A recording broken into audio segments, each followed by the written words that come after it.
Morning Service bersama dengan Kak Andrea. Hari ini kita akan memuji Tuhan bersama-sama. Adik-adik siap ya? Pasti siap dong. Bangkit berdiri semuanya.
Haleluya, kita sudah memuji Tuhan bersama-sama. Dan sekarang waktunya kita mendengarkan cerita firman Tuhan tentang Yunus di perut ikan. Siapa yang sudah pernah mendengar cerita itu? Udah pernah? Oh, ada juga yang belum. Pada zaman dahulu ada seorang nabi yang bernama Yunus, adik-adik. Dia ini adalah seorang nabi yang mengasihi Tuhan dan sangat mencintai bangsanya Israel. Orang-orang banyak datang kepadanya untuk belajar firman Tuhan. Nah, pada suatu hari Tuhan berkata kepada Yunus, "Pergilah ke kota Niniwe, beritahu kepada mereka supaya mereka bertobat. Karena jika mereka tidak mau bertobat, maka aku akan menghukum mereka." Adik-adik, kota Niniwe ini adalah kota yang bagus dan megah.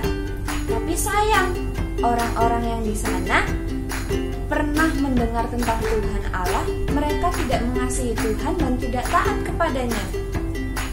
Tuhan menyuruh Yunus ke kota Niniwe, tetapi Yunus tidak mau taat, adik-adik. Yunus bilang, "Tidak, aku tidak mau pergi ke kota Niniwe. Orang-orangnya jahat dan mereka tidak mengenal Tuhan." Nah, Tuhan menyuruh Yunus ke arah kanan ke kota Niniwe, tetapi si Yunus ini malah pergi ke arah yang berbeda, adik-adik, ke kiri, kota Tarsis. Nah, cepat-cepat Yunus menaiki sebuah kapal yang akan berangkat dan berlayar. Yunus melarikan diri dari perintah Tuhan. Di kapal itu Yunus pun tertidur. Dan kapal itu membawanya semakin jauh dari kota Niniwe, adik-adik. Nah, adik-adik, apakah Yunus bisa pergi jauh dari Allah? Nah, angin pun mulai bertiup, kapal Yunus mulai terombang-ambing ke atas, ke bawah. Yunus pun masih tertidur. Orang-orang yang bersama Yunus ini ketakutan. Mereka berteriak-teriak, "Tolong, tolong!" Air mulai mengguyur ke atas kapal dan Yunus masih tetap tertidur, adik-adik. Kapal bergerak ke sana kemari. Orang-orang terlempar dari satu sisi ke sisi yang lain, tetapi Yunus masih tetap tertidur. Terus orang-orang ini berusaha membangunkan Yunus. "Yunus, bangun, ayo bangun. Bagaimana kamu masih tetap tertidur? sedangkan kapal kita hampir tenggelam. Yunus, mintalah pertolongan kepada Allahmu. Mungkin Ia akan menjawab dan menyelamatkan kita, kata orang-orang itu. Nah, badai semakin mengamuk dan angin kencang bertiup. Air ada di mana-mana. Orang-orang itu sangat ketakutan. Apa yang bisa kita perbuat untuk menenangkan badai ini? Kata orang-orang itu. Apa yang telah diperbuat Yunus sampai ini terjadi? Tanya mereka. Nah, Yunus tahu badai ini terjadi karena kesalahannya, adik-adik. Karena dia tidak mau taat pada perintah Tuhan. Lalu kata Yunus kepada mereka, angkatlah aku dan lemparkanlah aku ke air, maka badai ini akan reda. Ini semua karena salahku, kata Yunus. Lalu mereka mengangkat Yunus dan melemparkannya keluar kapal. Mereka membawa dia ke air yang dalam, adik-adik. Dan laut pun menjadi tenang. Airnya tidak berombak besar lagi. Semua diam dan tenang. Orang-orang itu tahu bahwa Allah lah yang melakukannya. Nah, adik-adik, kalian tahu apa yang terjadi pada Yunus? Apakah Yunus tenggelam?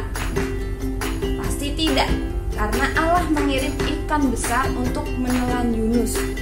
Wow, serem ya ditelan ikan. Nah, Allah menyelamatkan Yunus karena Allah mengasihi Yunus, adik-adik. Perut ikan itu cukup besar untuk Yunus masuk di dalamnya. Nah, waktu Yunus di dalam perut ikan itu, dia berdoa kepada Allah, katanya, tolong aku ya Tuhan, Engkau membuang aku ke laut, ombak menimpaku, aku mohon pertolonganmu, orang lain tidak mengenalmu tapi aku mengenal Engkau. Dalam hati yang bersyukur, akan kukatakan kepada orang-orang bahwa hanya Engkau saja yang menyelamatkanku. Nah, Yunus tinggal dalam perut ikan itu selama berapa hari? Ya, 3 hari.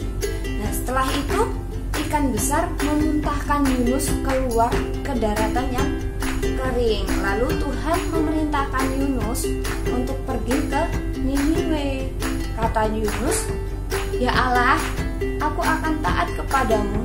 Aku akan pergi kemanapun Engkau perintahkan. Dan Yunus pergi ke kota Niniwe. Lalu dia memberitahu raja dan orang-orang di sana untuk bertobat dan percaya kepada Tuhan. Kalau tidak, mereka akan dihukum. Dan akhirnya mereka semua taat dan menyesal. Mereka akhirnya bertobat dan Tuhan tidak jadi menghukum mereka, adik-adik. Tapi Yunus ini tidak senang dengan pertobatan mereka. Yunus berkata, mengapa Tuhan harus mengampuni orang yang jahat seperti mereka ya? Tapi kemudian Yunus sadar, adik-adik, bahwa Tuhan mengasihi semua orang dan Tuhan ingin setiap orang bertobat dan mengenal Tuhan. Adik-adik, cerita tentang Yunus ini ada di dalam Alkitab. Cerita tentang Allah yang selalu dekat dengan kita. Dan ketika kita berdosa, kita dapat berdoa memohon ampun kepadanya. Demikian firman Tuhan yang Kak Andrea sampaikan. Mari kita tutup dalam doa. Tangannya dilipat, matanya ditutup. Terima kasih ya Tuhan, terima kasih ya Yesus atas penyertaan-Mu dalam setiap hidup kami, sehingga kami boleh mengikuti ibadah online pada hari ini. Tuhan Yesus berkati kami semua, supaya kami dapat belajar seperti yang Engkau firmankan ya Tuhan. Tuhan Yesus, kami sudah berdoa dan mengucap syukur. Haleluya. Amin. Bye-bye adik-adik.